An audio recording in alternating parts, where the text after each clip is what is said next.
मेवाड़ की बहुचर्चित वल्लभनगर विधानसभा सीट पर कांग्रेस ने 1957 से लेके आज दिन तक एक परिवार को छोड़ के कभी भी टिकट नहीं बदला है, जबकि भाजपा ने यहां पर प्रयोगशाला बना रखी है और पिछले 10 वर्षों में 3 बार टिकट बदल चुकी है। इसका खामियाजा ये भुगतना पड़ रहा है कि कांग्रेस ने 1957 से लेके आज दिन तक लड़े 15 चुनावों में से 9 में जीत हासिल की है, तो वहीं भाजपा ने पिछले 7 चुनावों में से केवल 1 पर जीत हासिल की है। जीत का प्रतिशत देखा जाए तो कांग्रेस के जीत का प्रतिशत 60 है, तो वहीं भाजपा का केवल 14% है। टिकट नहीं बदलने के कारण आज दिन तक कांग्रेस की कभी जमानत जब्त नहीं हुई है, जबकि भाजपा की 2 बार जमानत जब्त हुई है।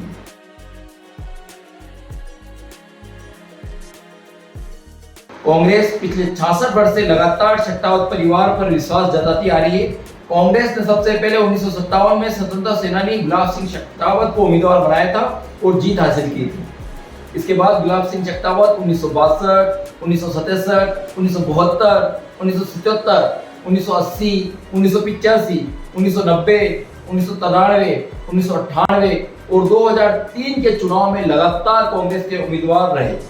2006 में जब गुलाब सिंह शेखावत का निधन हो गया, तो उसके बाद 2008 के विधानसभा चुनाव में उनके छोटे पुत्र गजेंद्र सिंह शेखावत को टिकट मिला और उन्होंने जीत हासिल की। इसके बाद गजेंद्र सिंह शेखावत 2013 व 2018 के विधानसभा चुनाव में भी वह उम्मीदवार रहे। 2021 में गजेंद्र सिंह शेखावत का स्वर्गवास होने के बाद हुए उपचुनाव में कांग्रेस ने पुनः शेखावत परिवार पर विश्वास जताते हुए उनकी पत्नी प्रीति शेखावत को उम्मीदवार बनाकर मैदान में उतारा था। वह पुनः विधायक बनकर विधानसभा पहुंची थी। अब एक बार फिर से विधानसभा चुनाव 2023 के लिए कांग्रेस ने प्रीति शेखावत पर विश्वास जताते हुए उम्मीदवार घोषित कर दिया है। अगर विधानसभा में मानो कांग्रेस ही शेखावत परिवार है या शेखावत परिवार ही कांग्रेस। भाजपा की बात की जाए तो वल्लभनगर विधानसभा में भाजपा ने पहली बार 1993 में अपना उम्मीदवार उतारा था। उससे पहले तक ये समझौते पर सीट देते रहते थे।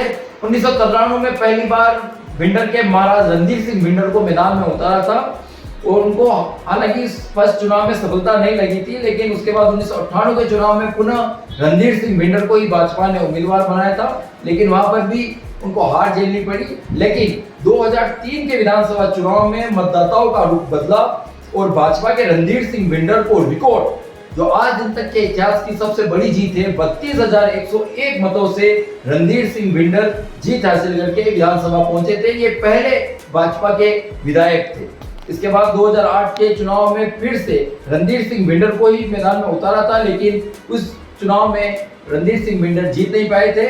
लेकिन 2013 के चुनाव से भाजपा ने वल्लभनगर को प्रयोगशाला बना दिया और 2013 के चुनाव में गणपत लाल मीनारिया को उम्मीदवार बनाकर मैदान में उतारा। 21,579 मत ही प्राप्त कर सके और उनकी जमानत तक जब्त हो गई थी।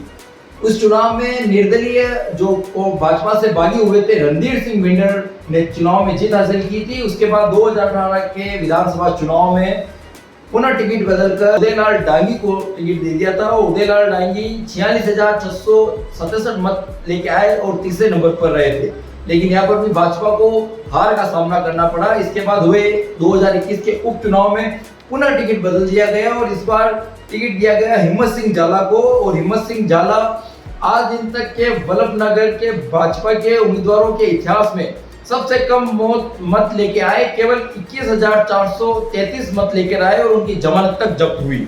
भाजपा द्वारा पिछले 10 वर्षों में 3 बार टिकट बदलने के चलते 2 बार तो इनकी जमानत जब्त हुई और पिछले 7 चुनावों में केवल वो 1 जीत हासिल कर सके हैं। केंद्र में जहां भाजपा चुनाव में कांग्रेस पर परिवारवाद का मुद्दा जोर शोर से उठाती है तो कई सफलता भी मिलती है, लेकिन यह मुद्दा वल्लभनगर में शून्य साबित होता दिखता है।